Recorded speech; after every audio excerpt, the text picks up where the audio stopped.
Welcome to Beyond the Coverage. I'm Chris Horner. In today's edition, of course, I want to talk about Tadej Pogačar's loss at the 2023 Tour de France and 2022 Tour de France.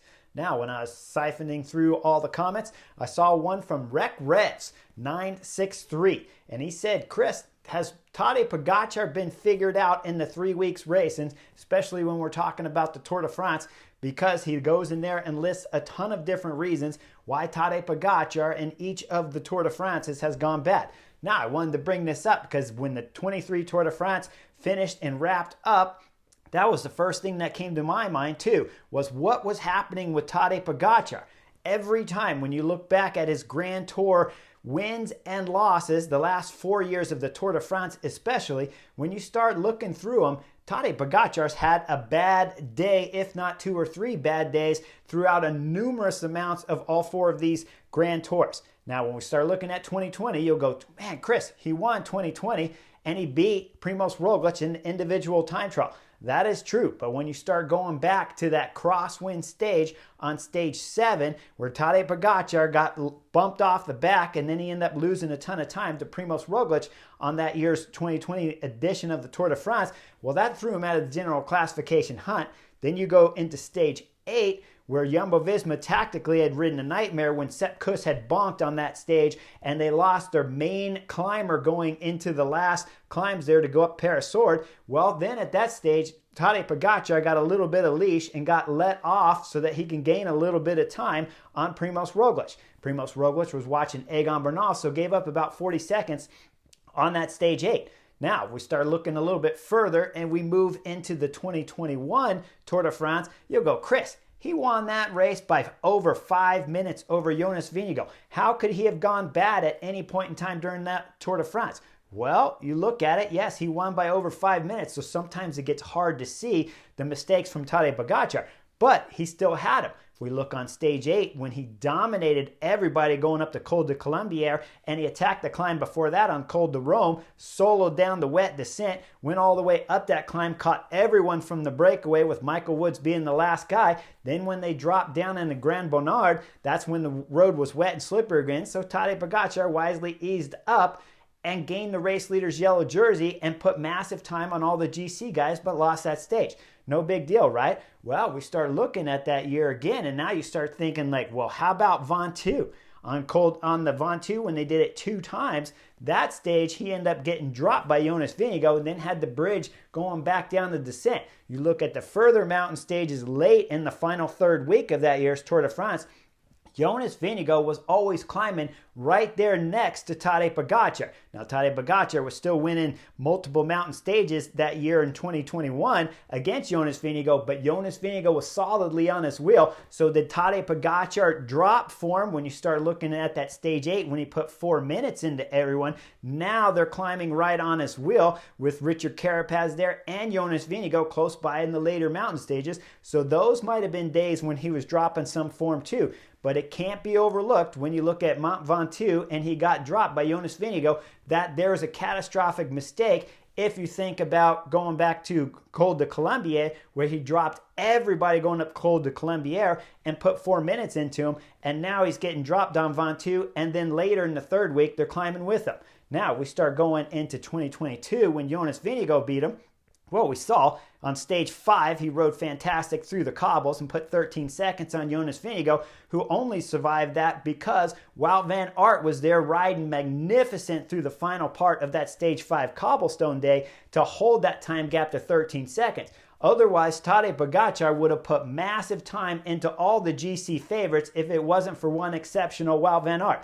Now, Jumbo-Visma did another crazy tactic on the next day on stage 6 with Wout van Aert going up the road in the race leader's jersey. Probably the most ridiculous tactic I've ever seen in my life in bike racing in the European peloton, especially at the Tour de France, to send a rider solo after he dropped 2 of his breakaway. Well, one dropped off, and then, of course, the American Quinn Simmons dropped later with about 30 kilometers to go in the stage, and Wout van Aert still continued to go solo. Big time knucklehead move there, and probably my all-time highlight of knucklehead tactics ever displayed at the European peloton was that day 6. And then Tadej Pogačar goes and wins that stage 6 after they bring back Wout van Aert. You go into the next day of last year's Tour de France, and we're talking about going up Planche de Belfi. Well, Jonas Vingegaard tacked a little bit early, and then Tadej Pogačar ended up winning that stage. But throughout that Tour de France, Tadej Pogačar up to stage 7, magnificent.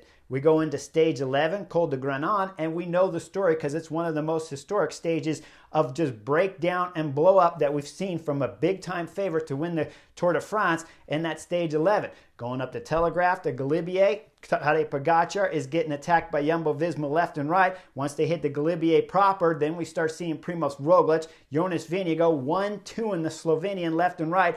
And Tadej Pogačar tactically made huge mistakes trying to stay with both riders. It's no problem, but once he starts trying to attack both riders and then later pulling Jonas Vingegaard going up over the Galibier, that tactic was an absolute nightmare. So we come down the Col de Galibier, we hit the Col de Granon. All of a sudden, UAE Team Emirates look fantastic when they start the Col de Granon because Jumbo-Visma have dropped guys left and right, and Tadej Pogačar still has teammates left early in the Col de Granon. We see the attack from Jonas Vingegaard about 5 kilometers from the finish, maybe 3.5, and with that attack from Jonas Vingegaard, he clinches last year's Tour de France. Later on, when we get into the mountain stages from Tadej Pogačar, of course, he's behind the 8 ball. And like Remco Evenepoel said here in 2023 at Vuelta a Catalunya, it's a whole lot easier to defend the race leader's yellow jersey than it is to attack it, and that's 100% true. So Tadej Pogačar was behind the 8 ball every stage after last year's Col de Granon, stage 11 finished, with, of course, Jumbo-Visma, Jonas Vingegaard in the race leader's jersey.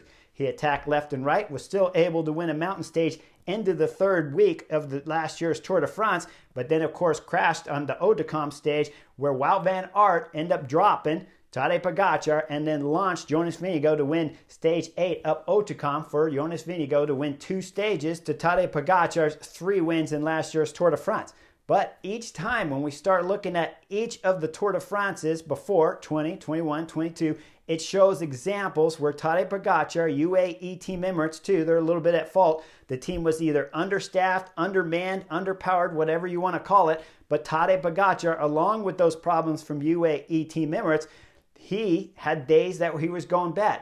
A lot of reasons can explain those days when we start looking at last year's course too, with the fact that UAE Team Emirates missing so many riders from COVID, sickness, banging their knees on the handlebars. Tadej Pogačar had to look after himself through a lot of those flat stages, so it can explain where he's burned in matches. But does it really explain it? I don't know. It's difficult to say. He's a young kid, so one bad day and it shows up. That's the difference when you're racing a Grand Tour versus any other race in the world. When you're doing 3 weeks, it always finds the chink in the armor. It finds something that's wrong with your team or something that's wrong with the rider personally, and it could be something as easy as a tummy ache of something you ate for dinner the night before, or some missed calories during the race that you forgot to eat because the action was happening in so many places that you just forgot to reach back in that pocket and pull out that Coke and Snickers and get that extra energy for the finish of the stage, which is what I believe happened on the Col de Granon. But either way, it's an undeniable fact when you look at the first 3 Tour de France's that Tadej Pogačar did. Always something happened, team-related, energy-related, experience-related, whatever you want to call it, it's happened. Now we go into the 2023 Tour de France that just finished. Tadej Pogačar started stage 1 and stage 2 looking on fantastic form. Jonas Vingegaard always solid on the Slovenian's wheel, racing tactically smart on 1 and 2. And then we see stage 5 where, of course, Jonas Vingegaard, Col de Mary Blanc, ends up putting just about a minute's time into Tadej Pogačar, who suffered going over to Col de Mary Blanc on a stage that he's won in the past. You look at that first week on 1 and 2 of this year's Tour de France, to have that kind of form and then get dropped on the Col de Mary Blanc surprised all of us, certainly. He gets dropped, and the only thing that saves that gap being larger, of course, is Adam Yates comes with a host of other GC favorites, and they start riding, and they keep that time under a minute to Jonas Vingegaard from Tadej Pogačar. That helped out a lot, and then Jumbo-Visma, their real main tactics that they did wrong at this year's 23 edition had to be stage 6. Stage 6 is a monstrous stage. It's the first big mountain stage of the 23 Tour de France, and I can understand their tactics going up to Col de Aspen, trying to put the sword to Tadej Pogačar. When you go up the Col de Tourmalet, though, when you're using all of your climbers, as they did, Wilco Kelderman, Sepp Kuss last, and then Jonas Vingegaard attacking Tadej Pogačar, at that moment you have to back off the throttle and you have to wait for of course, Wilco Kelderman and Sepp Kuss to come back. Because if I take you to the meeting bus of any mountain stage that you're trying to win with the best climber in the world and you're Jumbo-Visma, the main objective when you're sitting in the bus says, do we look at these 5 climbs? 1, 2, 3, 4, 5. The 5th climb being Camp Basque, Côte Ray Camp Basque. If that's the 5th climb, anytime when you're sitting in the bus, you would say, hey, when we have Tadej Pogačar sitting on your wheel and we're starting the very last climb on a monstrous mountain stage, what you want in front of Jonas Vingegaard is his 2 best super domestiques to lead him into that climb.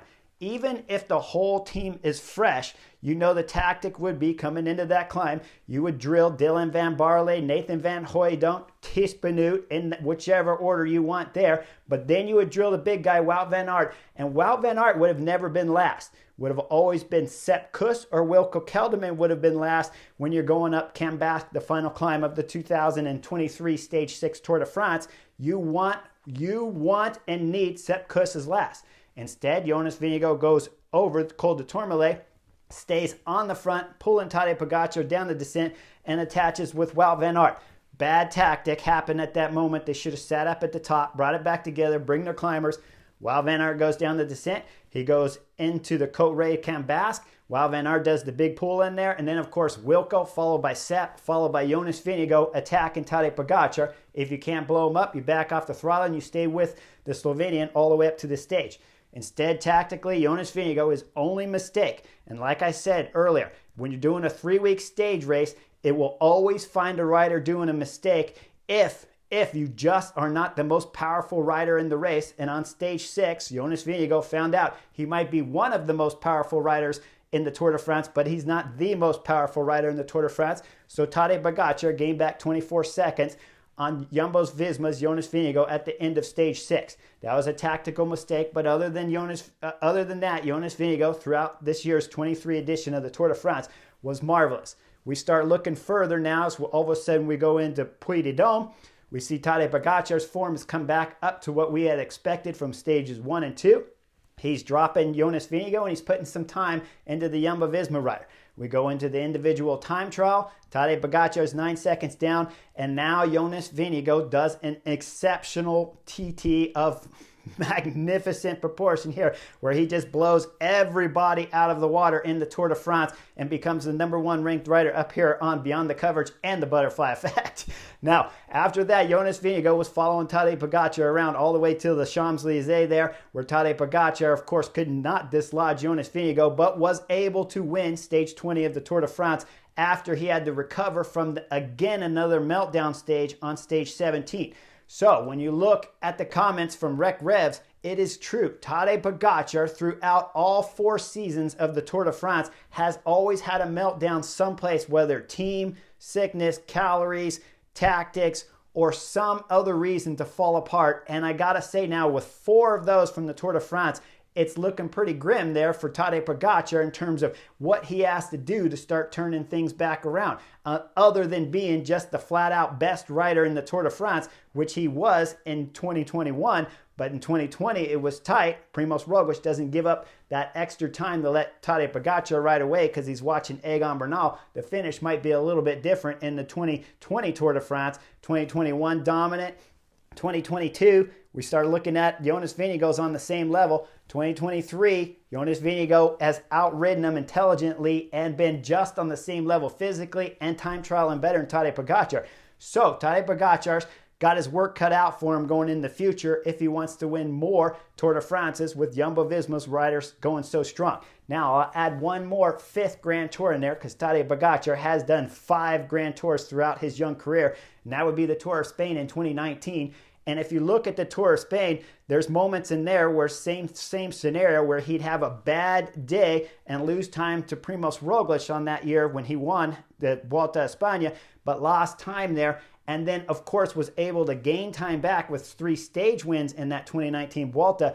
But if you see 2019, just like 2020, 2021, 2022, and 2023, Tadej Pogačar has had bad days throughout that Tour of Spain too. So 5 Grand Tours and 5 Grand Tours that have had tactical mistakes, physical mistakes, calorie mistakes, whatever you want to call them. He has not, Tadej Pogačar and UAE team members, been capable of going through 3 weeks of racing without having a bad moment, and that's how you lose a Grand Tour, even though you have the quality of the legs that Tadej Pogačar does. Now, one thing else I want to bring up before I take off, when we start looking at the history of riders, we start looking at the most modern riders. We see Bradley Wiggins has won 1 Tour de France, had about 2 or 3 years where he was really dominant and then fell off the map because it's very, very difficult to keep the kind of fitness, focus, and dedication it takes to win a Grand Tour to be good for more than a 10-year period. Even if I take you back to, say, like a Merckx probably went about 8 solid years of performing where he's winning Grand Tours. But really, once you get over a decade, Merckx isn't even over a decade. We look further, we look at Chris Froome. He's just at about a decade where he's winning Grand Tours and solid throughout his career. But then he has the accident, and that takes away any chance of Chris Froome being able to go into that 15 or 20 years worth of racing. If you look at my red jersey right here to the left of me, I won at 42 years of age almost. I was 1 month shy of 42. So you look at Tadej Pogačar and you say, wow, he's 24 years old. He's got 18 more years left. Well, that's not necessarily true. I'm not saying it can't happen. I'm just saying we have never seen it happen where a rider has had more than 10 years of dominating Grand Tours. Alberto didn't have more than 10 years of dominating Grand Tours. Chris Froome didn't. Vincenzo Nibali, who won 4 Grand Tours, won 1 of each. He won the Giro, he's won Tour de France, and he's won the Tour of Spain. And even Vincenzo Nibali, who retired at about 38 years of age, his career dropped off in terms of Grand Tour wins too, in a shorter period than a decade. So when we start looking at it and you start looking at Tadej Pogačar, can he beat the record of 5? Well, he only needs 3 more wins to beat 5, but he's 4 years, if not 5 years into his career here. So he might be halfway in terms of his dominating. If we're looking at a decade period, his dominating of the professional peloton when we go at the Tour de France. Now, we all know he's won just about everything throughout the calendar year, with the exception of Dauphiné. As we see, he's won UAE Tour, he's won Trino Adriatico, Paris-Nice, he's won the Basque Country. He has 4 of the 5 monuments, only missing Paris-Roubaix. So he is something spectacular. There's no doubt about it. If anyone could go longer than 10 years, you know Tadej Pogačar, because he looks like he's enjoying bracing his bike. Every time you see him, he has a smile on his face. So if anyone can go longer than a decade, Tadej Pogačar might be the rider. But when I'm sitting up here on Beyond the Coverage podium, no rider has really gone longer than a decade worth of dominating of Grand Tours. So Tadej Pogačar is 4, if not 5 years already into his career, which means he only has 3 or 5 left of his career to be dominating the Grand Tours if we're going off of the history of the other riders. Make sure you guys like and subscribe. I'll see you on the next edition real soon.